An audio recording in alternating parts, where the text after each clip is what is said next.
Bonjour, alors aujourd'hui on va parler un peu du tour. Je vais vous montrer comment nettoyer votre tour justement après tournage, parce qu'il y en a un petit peu de partout.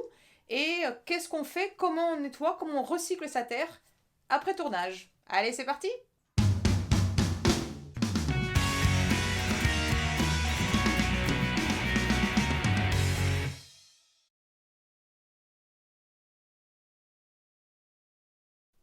Alors je vous rappelle que je vais lancer un futur lancement. Il me reste a priori quelques places. Donc n'hésitez pas, allez voir sur mon blog ou sur l'adresse qui est marquée en dessous. Allez, c'est parti.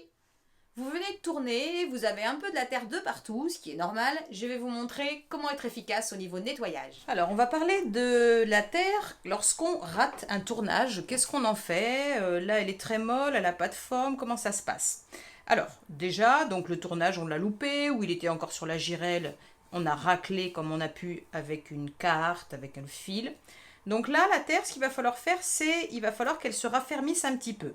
Mais il ne faut pas la laisser sécher non plus, complètement. Donc ce que je vais faire, c'est que je vais la prendre dans la main et je vais créer un gros colombin, on va dire, comme ceci.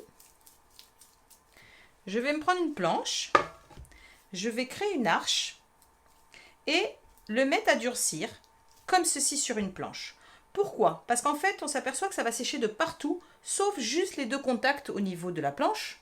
Alors que si je l'allonge, ça va sécher. Vous comprenez bien que le bois pompe l'humidité. Et donc le but, c'est que ça sèche un maximum de façon homogène. Donc là, c'est une technique qu'utilisent tous les potiers de recycler leur terre en créant une arche et en positionnant les différentes arches au fur et à mesure, quand on en a plusieurs, de façon à ce que la terre se raffermisse un peu. Quand elle se sera raffermie, à ce moment-là, on va pouvoir la recycler, la travailler, la battre pour pouvoir la réutiliser. Ensuite, ma girelle. Ma girelle, bah oui, forcément, il y a eu de la terre dessus, elle est sale.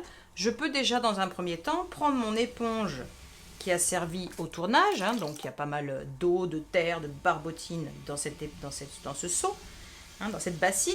Mais je peux déjà faire un pré-lavage, histoire d'être plus économique en eau et de ne pas avoir peur de boucher, on va dire, son siphon. Donc là, déjà, rien qu'en ayant utilisé mon éponge avec une eau qui n'est quand même pas propre, il faut dire ce qui est, j'ai déjà quand même fait le 80%, voire 90% du nettoyage au niveau de la girelle. Au niveau du bac, c'est pareil. Je peux aussi très bien prendre mon éponge et venir faire tomber déjà tous les bouts de terre, tous les excédents. Je les récupère et je vais venir les mettre dans ma bassine. Après, bien évidemment, quand j'aurai fait le plus gros, je vais être obligée de la nettoyer à l'évier ou pas. Je dis bien ou pas. Pourquoi? Parce qu'en fait, vous êtes libre, c'est votre tour de faire ce que vous voulez. Certains aiment revenir sur un espace propre de travail et je le comprends et c'est, je trouve, le mieux. De bien nettoyer son tour et d'arriver la prochaine fois et de pouvoir travailler dans des bonnes conditions. Ou bien, certains vont dire, mais moi j'utilise la même terre, je vais retourner tout à l'heure, alors tout à l'heure ça vaut pas le coup de nettoyer, mais je vais retourner demain, après-demain ou la semaine prochaine, et vont se dire, j'utilise la même terre, nettoyer, enlever la terre pour remettre la même dedans, ça n'a pas d'intérêt, je vais faire une économie d'eau, de temps, voilà. Vous êtes libre de faire comme vous voulez. Je vous demanderai quand même, l'essentiel c'est de quand même nettoyer votre girelle, c'est bien de ne pas laisser de la terre, de l'humidité dessus. Alors je dis ça, mais de la terre, elle va sécher, puis après on la gratterait. Et puis, voilà, vous pourriez, si vous voulez pas tout laver, rien qu'en faisant le plus gros comme ça avec son éponge, on est déjà pas mal pour ceux qui veulent pas passer du temps à nettoyer à fond. Alors, pour ce qui est de ma bassine qui contient donc de l'eau, de la terre au fond et même sur le tour. Alors moi, ce que je fais en fait, c'est que je vais tout faire tomber dans l'eau. Je vais tout rabattre à l'intérieur. J'attends que mon eau, mon liquide, mon eau se soit remis en surface et ma terre au fond. Puis, deux options s'offrent à vous. Soit en fait, vous allez après prendre ce qui justement va devenir assez gadou au fond du pot et vous le mettez sur du plâtre. Donc ça va pomper très vite l'humidité et vous allez pouvoir remalaxer votre terre au fur et à mesure et pouvoir vous en resservir. On a mis la terre à décanter. En fait, on l'a laissé dans la bassine et ça, c'était hier. Donc aujourd'hui, on s'aperçoit que l'eau est en surface, si je remue pas trop, Et au fond, on a toute la terre, la barbotine. Donc moi, qu'est-ce que je fais? Je vais à mon évier jeter l'eau de surface. Hein, c'est pas la peine, on en a de trop. Donc je verse tranquillement pour éviter de récupérer vraiment de la terre. Hein. Donc là, je verse juste la partie claire.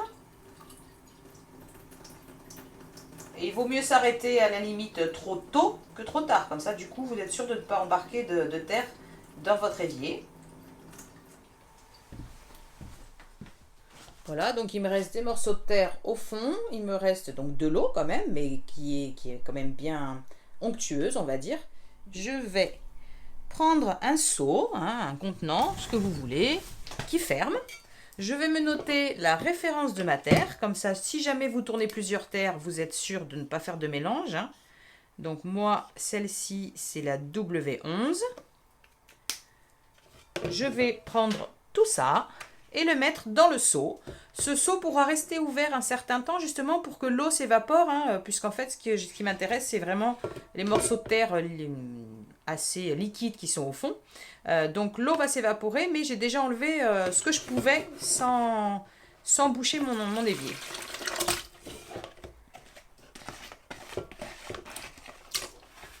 Voilà, vous enlevez tout ce que vous pouvez.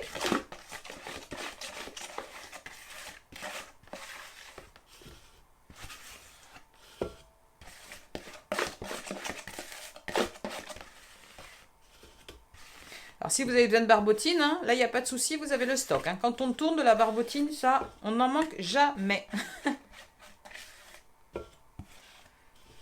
Voilà, donc bon, ça je vais laver quand même ma bassine. Donc je vais garder cette matière dans le seau. Je vais laisser mon seau ouvert, donc comme je vous ai dit, pour que un maximum d'eau déjà s'évapore. Maintenant, vous pouvez aussi laisser l'eau, c'est pas gênant pour l'instant. Je vais le refermer. Et quand je vais retourner à nouveau, je vais remplir un peu plus. Je ne vais pas recycler à chaque fois que j'ai une petite quantité comme ça, parce que ça représente vraiment pas assez et pas beaucoup. Donc autant se mettre au travail un bon coup. Donc j'ai pas dit que le seau devait être plein, mais voilà, qu'il y ait quand même de quoi récupérer un morceau pour pouvoir faire au moins un tournage. Voire deux, ça serait encore mieux. Donc voilà, donc on étiquette son seau, on met ça un petit peu à évaporer pour commencer. Après on ferme et puis au prochain tournage on continue à le remplir. Et ensuite, on regardera pour le recycler. On dit que c'est bien de ne pas réutiliser la terre de suite parce qu'en fait, elle a tellement été manipulée, trifouillée qu'en fait, les particules de terre ont besoin un petit peu de se reposer.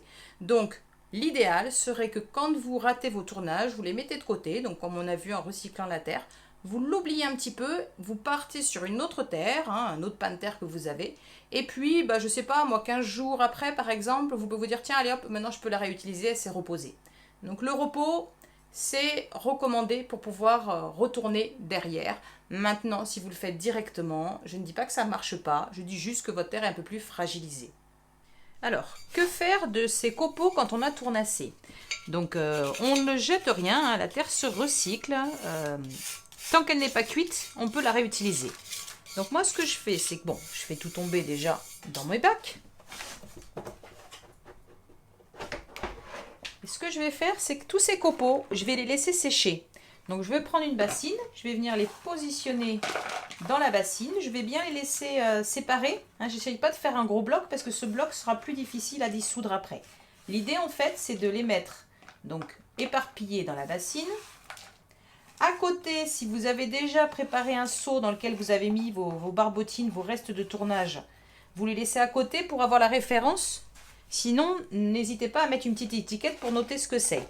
Tous ces copeaux, je vais les mettre à sécher, donc comme je viens de dire, dans la bassine. Quand ils seront secs, à ce moment-là, je vais pouvoir les plonger dans mon seau de tournage, hein, où j'ai marqué la référence de ma terre. Et du coup, cette terre, elle va se dissoudre et on va pouvoir récupérer une terre liquide. Parce que là, cette terre, en fait, le problème, c'est que soit vraiment dans la foulée, dès que j'ai tournassé, il faut que j'arrive à la rattraper, à la malaxer, mais c'est souvent un petit peu tard. Hein. Donc l'idéal, je vous dis, moi je la prends, je mets mes petits copeaux à sécher comme ça dans la bassine et ils vont sécher super vite. À mon avis, dès demain, je vais pouvoir les basculer dans ce seau pour qu'ils se dissouent plus facilement. Alors de même, vous pourriez me dire, voilà, j'ai tourné, hein, j'ai mon tissu plein de terre. Qu'est-ce que j'en fais? Alors, est-ce que je le mets dans ma machine à laver comme ça? Bof, elle va pas trop aimer, je pense. Hein, c'est pas l'idéal. Bon, on va essayer quand même de garder son électroménager un maximum de temps, que la terre ne soit pas responsable des soucis, des pannes. Donc, en fait, ce que vous allez faire, c'est que vous allez tout simplement les laisser sécher à l'air libre. Pourquoi? Parce qu'en fait, on va devoir après, bien sûr, les nettoyer, enlever le plus gros. Hein. Si c'est alors moi, hein, je vous avoue que ça c'est de la récup. C'est des torchons qui ont un peu déchiré, qui sont tachés, que je ne peux pas réutiliser. Donc je leur donne une seconde vie. Hein. Je ne prends pas un beau tissu acheté exprès. Dans tous les cas, on va quand même du coup les nettoyer, donc au moins superficiellement pour pouvoir les réutiliser. Donc, je me réexplique. Je vais laisser sécher mon tissu complètement. Quand il sera sec, je vais prendre une bassine, hein, un seau, une bassine avec de l'eau et je vais le mettre à tremper dans l'eau. Alors, pourquoi j'attends qu'il soit sec pour le mettre dans l'eau? Parce que là, la terre, elle colle et du coup, elle ne va pas se retirer si facilement que ça du tissu. Alors que quand elle est sèche, ça fait vraiment comme de la gadoue, comme s'il pleut d'un seul coup et en fait, quand c'est à l'extérieur et puis la terre, elle se désagrège, elle s'en va toute seule. Donc là, c'est pareil. Quand vous allez plonger votre tissu, donc sec, plein de terre dans l'eau, la terre va se désagréger, elle va tomber au fond de la bassine et le tissu déjà en aura beaucoup moins. Ensuite, vous prenez un petit peu alors déjà, vous faites ça, vous sortez vous frottez un petit peu dans l'eau comme ça, même sans produit ni rien. Et après, vous pouvez finir par prendre à ce moment-là votre tissu et vous pouvez le nettoyer juste comme ça dans votre évier avec un petit coup de savon et enlever franchement ce qu'il en reste. Ou bien, là, vous pouvez le passer à la machine. Mais le but, c'est d'abord d'avoir retiré cette terre, hein, toutes ces petites boulettes, hein, tous ces petits morceaux de terre, hein, cet agglomérat de terre qui s'est positionné dessus. Donc, c'est pas compliqué. On fait sécher, on met dans l'eau, on laisse tomber la terre au fond de la bassine. Puis, à ce moment-là, on frotte un peu, on fait tomber tout ça. Hein, et puis, à ce moment-là, on peut le mettre dans la machine quand il est sec ou quand il est humide, peu importe. Alors si cette vidéo vous a plu, comme d'habitude, on n'hésite pas à la liker, hein, le petit pouce en l'air. Vous abonner à ma chaîne YouTube si ce n'est pas encore fait, ça vous permet d'être informé de chaque nouvelle vidéo. Et n'hésitez pas à aller voir mon blog.